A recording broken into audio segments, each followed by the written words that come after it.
বিরতির পর আবারও স্বাগত। আবহাওয়ার তারতম্য চলছে, আবহাওয়ার পরিবর্তন চলছে উত্তর পূর্ব ভারত সহ গোটা ভারতেই। এরই মধ্যে প্রবল বৃষ্টিতে উত্তর সিকিমে ব্যাপক ভূমিধস, বন্ধ যান চলাচল। আটকে পড়েছেন কয়েক হাজার পর্যটক, তাদের উদ্ধারের চেষ্টা চালাচ্ছে সেনাবাহিনী। আগামী কয়েকদিন সিকিমের প্রবল বৃষ্টিপাতের সম্ভাবনা রয়েছে, এমনটাই কিন্তু জানিয়েছে আবহাওয়া দপ্তর। জানবো আজকের এই বিষয় নিয়ে, যেখানে ভূমিধস এবং যেখানে পর্যটকরা আটকে রয়েছেন সে বিষয়ে রয়েছেন আমাদের প্রতিনিধি রাজীব দত্ত। রাজীব বাবু, কি জানা যাচ্ছে সিকিমের এই ভূমিধসের ঘটনা এবং কোথায় হয়েছে সেই ভূমিধস? দেখুন, প্রথমেই বলি যে গতকাল থেকে উত্তর সিকিমের পুরো জায়গাতেই, পুরো সিকিম জুড়েই প্রবল বৃষ্টিপাত হচ্ছে এবং তার মধ্যে উত্তর সিকিমে কিন্তু প্রবল বৃষ্টিপাত হচ্ছে। এই প্রবল বৃষ্টিপাতের ফলে কিন্তু ব্যাপক ধস নেমেছে।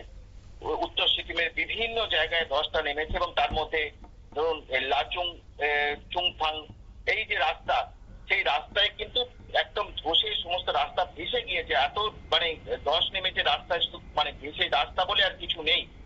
তো যার ফলে হঠাৎ করেই বৃষ্টি, যার ফলে প্রচুর পর্যটক সেই সময় উত্তর সিকিমের বিভিন্ন যে টুরিস্ট স্পট গুলো আছে সেখানে বেড়াতে গেছিলেন এবং তারা কিন্তু আটকে পড়েছেন। যেটা জানা যাচ্ছে যে চুংথাং যে এলাকাতেই পর্যটকদের প্রায় 200 গাড়ির রাস্তার উপরে আটকে আছেন, যে গাড়ির মধ্যেই পর্যটকরা আছেন। অর্থাৎ যান চলাচল তো বন্ধ হয়ে গেছে, রাস্তা কিছু নেই, কারণ হঠাৎ করে প্রচন্ড বৃষ্টি, পাহাড় থেকে জল নামছে, যার ফলে কিন্তু ভয়ঙ্কর একটা সমস্যা তৈরি হয়েছে, যে প্রবল ভূমিধস হয়েছে এবং যার ফলে টোটাল উত্তর সিকিমটা একটা বিপর্যস্ত হয়ে গিয়েছে।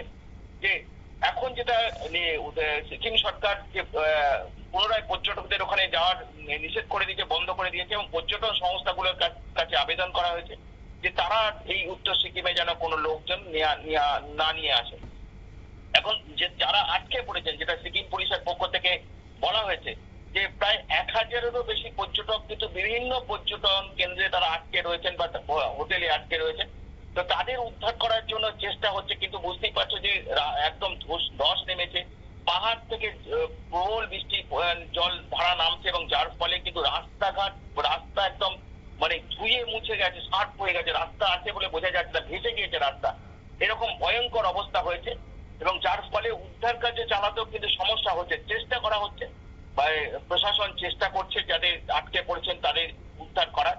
এখন যতক্ষণ, যেহেতু আগামী আরো কয়েকদিন বৃষ্টি হবে বলে ঘোষণা করা হয়েছে, যার ফলে আরো পরিস্থিতি আরো ভয়াবহ হবে বলে মনে করা হচ্ছে এবং সেই কারণেই ওখানকার যারা পর্যটক আছেন কিন্তু তাদের দ্রুত উদ্ধার করার একটা চেষ্টা চলছে। কিন্তু দেখো, এত পর্যটক, যেটা সিকিম পুলিশের পক্ষ থেকে যেটা বলা হচ্ছে যে 1000-এরও বেশি পর্যটক, এই এত পর্যটককে উদ্ধার করাটা অত্যন্ত কঠিন একটা চ্যালেঞ্জ প্রশাসনের কাছে। কারণ প্রচন্ড ধারায় বৃষ্টি চলছে এখনো, আগামী কয়েকদিনও চলবে। তাই চেষ্টা করা হচ্ছে কিভাবে উদ্ধার করা হবে, সেটা কিন্তু সেই কাজ প্রশাসন চিন্তা ভাবনা করছে এবং তার মধ্যে যেখানে যেখানে উদ্ধার করা সম্ভব হচ্ছে সেখানে কিন্তু উদ্ধার করা হচ্ছে। কিন্তু এমন অনেক দূরবর্তী জায়গা রয়েছে সেখানে কিন্তু উদ্ধার কার্য চালানো সম্ভব হচ্ছে না। তবুও যে প্রশাসন চেষ্টা করছে, যারা ওখানে আটকে সবাইকে বলা হয়েছে নিরাপদে থাকতে, এবং যারা গাড়ির মধ্যে আটকে পড়েছেন, কারণ রাস্তায় যারা আসছিলেন বৃষ্টিতে, প্রবল বৃষ্টিতে ধস নেমে গাড়ির মধ্যে আটকে পড়েছেন, রাস্তা ভেসে গিয়েছে, অর্থাৎ তাদেরও কিন্তু উদ্ধার করার চেষ্টা হচ্ছে। আমি আবার বলি যে অত্যন্ত কঠিন কাজ প্রশাসনের কাছে, যে এই যারা আটকে পড়েছেন, যারা গাড়ির মধ্যে ছিলেন, তাদের উদ্ধার করা। কারণ যেটুকু দেখা যাচ্ছে যে প্রচন্ড প্রবল ধস নেমেছে, বহু জায়গায় ধস হয়েছে। তাই পুলিশ, সিকিম পুলিশ এবং সিকিম প্রশাসনের তরফ থেকে তাদের সঙ্গে যোগাযোগ করার চেষ্টা হচ্ছে। আর জানো তো যে লাচুং বা লাচেন, এই সমস্ত পাহাড়ি অঞ্চল বা স্টেশনে প্রচুর এটা আকর্ষণীয় জায়গা, প্রচুর মানুষ গিয়েছিলেন। হঠাৎ করে এই প্রবল বৃষ্টি কিন্তু সমস্যায় ফেলে দিয়েছে, যার ফলে কিন্তু এই উত্তর সিকিমে এই এত ধস নেমেছে, যার ফলে বিপর্যস্ত হয়ে গেছে, যোগাযোগ ব্যবস্থাও কিন্তু বিপর্যস্ত হয়ে গিয়েছে। তারই মধ্যে চেষ্টা চলছে। আর রাস্তাঘাট বলে কিছু নেই। প্রশাসন যেটা আশ্বস্ত করছে, যে যারা আটকে পড়েছেন তারা যেন সতর্ক থাকেন, তারা যে যেখানে আছেন থাকেন, থাকতে তার নির্দেশ দেওয়া হয়েছে এবং তাদেরকে উদ্ধার করারও চেষ্টা হচ্ছে।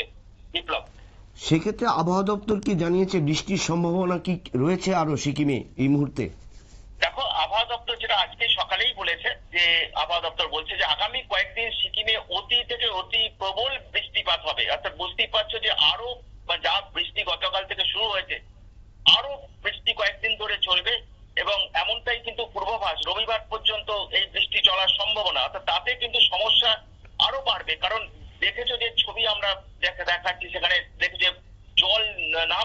রাত থেকে এবং রাস্তাঘাট ধুয়ে মুছে দিয়েছে। অর্থাৎ এই অবস্থায় যদি আরো বৃষ্টি হয় কিন্তু সেটা কিন্তু আরো একটা দুর্ভোগ হবে, মানুষ আরো সমস্যায় পড়বেন এবং যারা আটকে পড়েছে তাদের উদ্ধারের কাজ করা একটা সমস্যার মধ্যে পড়ছে কিন্তু এর জন্য। অর্থাৎ কিন্তু আবহাওয়া দপ্তর বলছে এখন আপাতত কয়েকদিন বৃষ্টি চলবে, প্রবল অতি প্রবল বৃষ্টি হবে, কারণ সেরকমই পূর্বাভাস আজকে দেওয়া হয়েছে আবহাওয়া দপ্তরের তরফ থেকে। বিপ্লব, আপনারা শুনলেন বক্তব্য রাজীব দত্ত। তিনি বর্ণনা করলেন যে সিকিমের যে বাঁধ ভাঙা বৃষ্টি এবং যার কারণে পর্যটকরা আটকে পড়েছেন, সিকিমে প্রায় কয়েক হাজার পর্যটক আটকে রয়েছেন এবং আগামী 48 ঘন্টায় ভারী থেকে অতি ভারী বৃষ্টির সম্ভাবনা। তবে সেই ক্ষেত্রে কিন্তু পর্যটকদের আরো সমস্যায় পড়তে হবে এমনটাই কিন্তু মনে করছে সেখানকার আবহাওয়া দপ্তর বা সেখানে পর্যটকে যারা রয়েছেন সেই সমস্ত পর্যটকরা। আবার নিয়ে নিচ্ছি একটা ছোট্ট বিজ্ঞাপন বিরতি।